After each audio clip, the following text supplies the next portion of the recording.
Countdown to kickoff, followed by football night in America, and then the big event, Washington and Tampa Bay, kickoff at 8:15.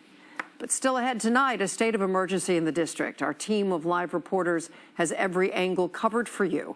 And the new details on who's going to be able to get the COVID vaccine next in Virginia. And blazing a trail, News 4's Amy Cho shows us how a young woman is making history at the Naval Academy. That's all new, coming up at 6. Right now at 6. And I wish we could say we couldn't see it coming. But that isn't true.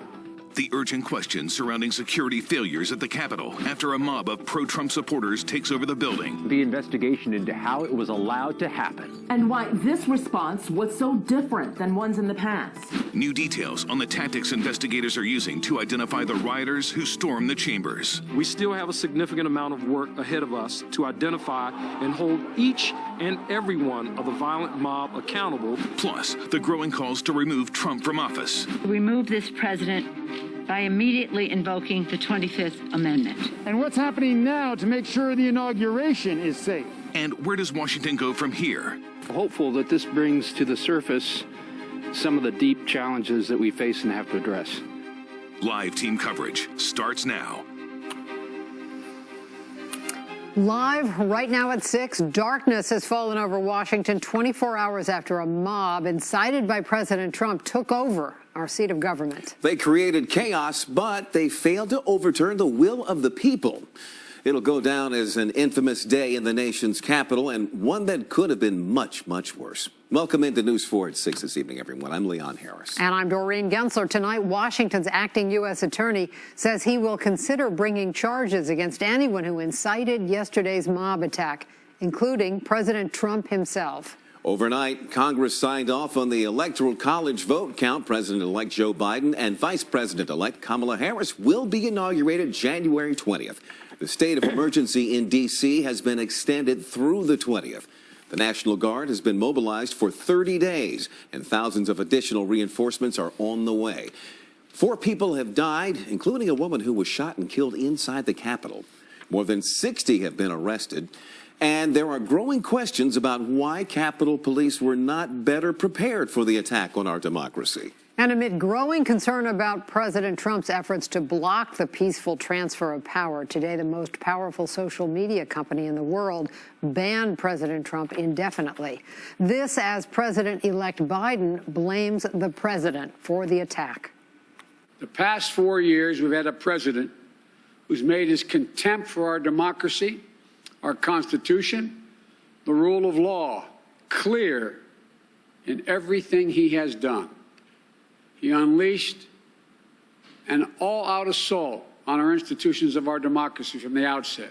And yesterday was but the culmination of that unrelenting attack. We'll be digging into every angle of this story today and for weeks and months to come. That's for sure. Our team coverage begins with Mark Segraves and new information on the public safety angle. Mark, there's already been some fallout on the Capitol security staff. Tell us about it. That's right. The House Sergeant-at-Arms has resigned under pressure from Speaker Pelosi, who is also calling for the chief of the U.S. Capitol Police to step down after what many people are calling a security failure here at the U.S. Capitol. We've seen New Jersey State Police show up. D.C. Police are staged right over there. Virginia State Police are staged right over there. And all this will be in place throughout Inauguration Day. A riot was declared inside the U.S. Capitol by D.C. police yesterday after hundreds of angry demonstrators breached the Capitol and forced their way inside, where a U.S. Capitol police officer shot and killed one of the rioters. Outside, a crowd of thousands surrounded the U.S. Capitol, hundreds climbing on scaffolding and the inaugural stage. What happened yesterday is textbook terrorism.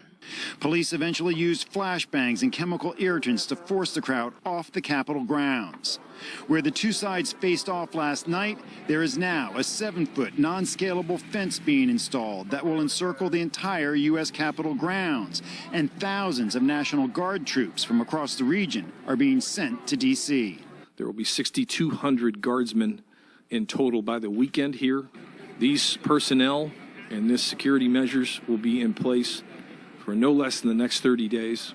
As for the failure by U.S. Capitol Police and federal authorities to keep the U.S. Capitol safe, D.C.'s police chief says once the Capitol Police asked for help, D.C. police came to their aid.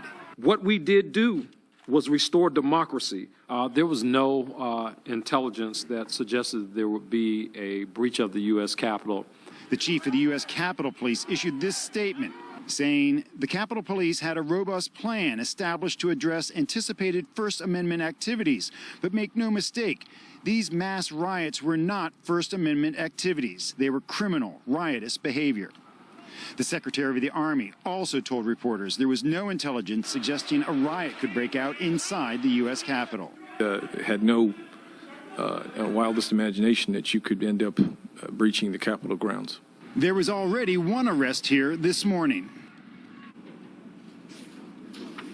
Now, Leon and Doreen, we can tell you that at least 13 people were arrested inside the Capitol and are now facing federal charges. Nearly 70 people were arrested outside on the grounds for violating the mayor's curfew order. That's the very latest here from the U.S. Capitol. Back to you.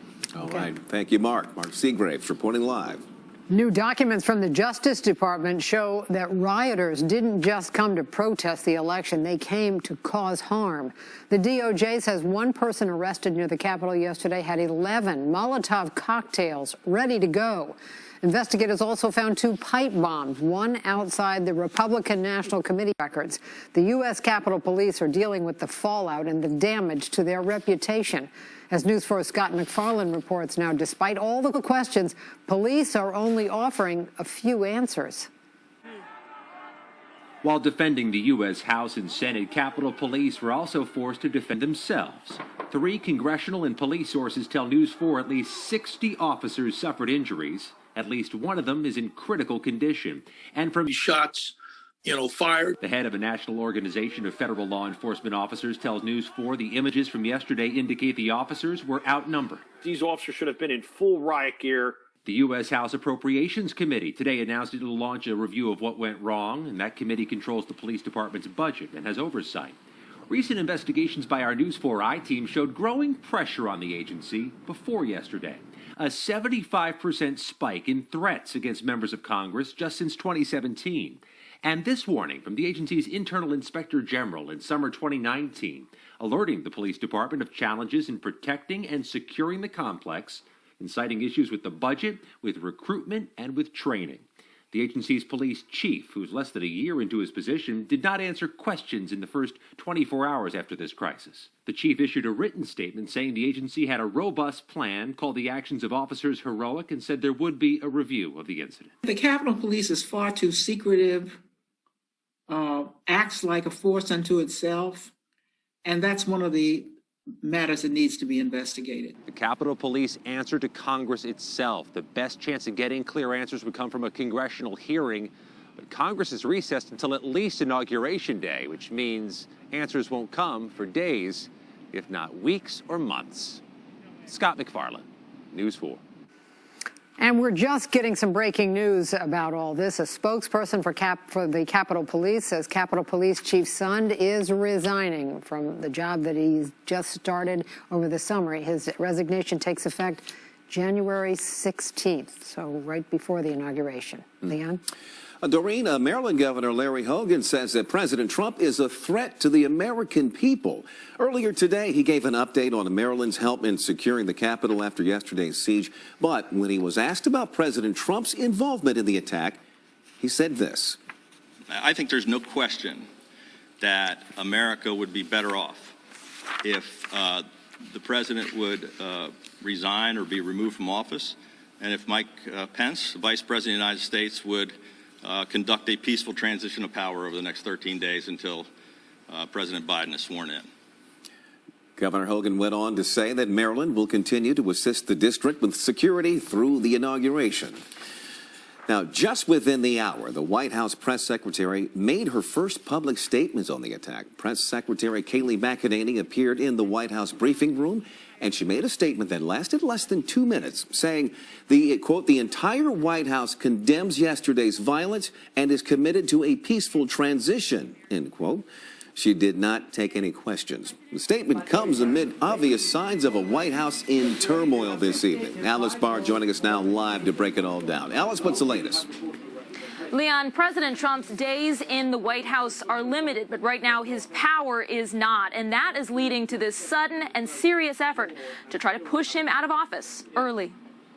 Growing pressure today to hold President Trump accountable for urging on his supporters before an angry mob stormed the Capitol and then not condemning them afterwards. Top Democratic leaders calling for Vice President Mike Pence to assume the Oval Office under the 25th Amendment or through impeachment. He must be removed from office. While it's only 13 days left, any day can be a horror show for America. Even some Republicans now say President Trump should not be allowed to wield the powers of the presidency in his final days in office. The president is unfit and the president is unwell. Early this morning, President Trump finally committed to an orderly transition of power through a tweet from a White House aide, Twitter having frozen the president's account and Facebook locking him out indefinitely.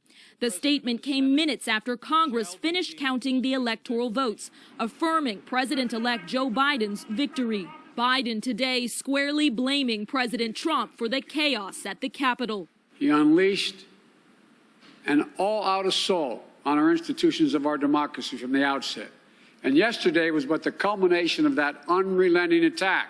Several Trump administration officials resigning in protest to the president's handling of the crisis, including Transportation Secretary Elaine Chao, wife of Senate Majority Leader Mitch McConnell, and Special Envoy to Northern Ireland Mick Mulvaney. But I can't stay here, not after yesterday. Former Attorney General William Barr accused the president of, quote, orchestrating a mob to pressure Congress, calling it a betrayal. And in another sign of the apparent break between President Trump and Vice President Mike Pence, NBC News is learning that those around the vice president are encouraging him to go to the inauguration for Joe Biden. And we're being told that if Vice President Pence were invited, that he would attend the inauguration, something President Trump is not planning to do. Back to you, Leon. All right, you got it. Thanks, Alice. Alice Barr reporting from the White House. For a lot of people who live and work in the district every day, watching what happened yesterday was especially awful, almost like a home invasion. Cory Smith continues our coverage now. He talked with people today who are still trying to comprehend what happened in our city. Cory? Yeah, Doreen, home invasion is right. A lot of folks we spoke to said they felt violated. Yeah, D.C. can seem a world away to some people, but if you live here, if you raise your kids here, the attack on the Capitol Wednesday felt personal. I ain't never seen nothing like this in my life. It's left an indelible mark in, the lives of everybody here. The storming of the U.S. Capitol was an attack on democracy, an attack on the people's house, and for those who live in the district, an attack on our home. As neighbors of the national government and those who work in the federal government, we take pride in that, and we are especially hurt by the treatment. Images of the chaos were broadcast around the world, but as Louisa Spofford and Marcel Caldwell watched from home, something felt different. This is home for us, so at the end of the day, I think, it's not, it means a lot more as opposed to somebody who's just coming and going, but we all can agree that it's a horrible event. For people who spend time walking around the Capitol and just see the building every day and really look up to it, I think it's really disheartening. For some, yesterday was no fluke. They've watched the violence build since November and December when groups like the Proud Boys roamed D.C. streets, inciting violence and damaging property. As somebody who works there as well, it's, to see your place of business, somewhere that you commute to every day and pass, as you're a public servant, it's really sad to see. As we move towards Inauguration Day, tension is rising. And after Wednesday's security breach, calls to make D.C. the 51st state are growing too. This reflects, further emphasizes the need for D.C. to have sovereignty over its activities within this area. And it is time for D.C. statehood. And as the district braces for the days ahead, some are optimistic that in the aftermath of something so terrible, something good could actually come of this. Hopeful that this brings to the surface some of the deep challenges that we face and have to address. Now, the boost or the push for D.C. statehood got a major boost earlier this week when Democrats took those 2 Senate seats in Georgia. But make no mistake, it still faces an uphill battle in this building. But speaking to Congresswoman Eleanor Holmes Norton earlier today, she says after Wednesday, this isn't about politics, it's about protecting people. Doreen, back to you. Cory Smith. Thank you, Cory. We hope you'll stay with News4 and NBC Washington for continuing coverage of the fallout from yesterday's threat to democracy and other events linked to the presidential transition. Storm Team 4 tracking a storm just to our south right now. Let's check in with Doug. Hey, Doug, what are you looking at here? Well, tracking this storm that's going to give parts of the Carolinas upwards of 3, 6, even 8 inches of snow. For us, it brings the clouds back. We'll talk about what to expect this weekend and next week, too, coming up. Coming up next, distributing the COVID-19 vaccine, the latest timeline for vaccinations in Virginia, and what it could mean for your loved ones. Then, making history. I'm representing all of those who came before me. I'm also representing anyone who's coming after me generations down the line. She's the Naval Academy's first female African-American bridge commander. Her inspiring story next.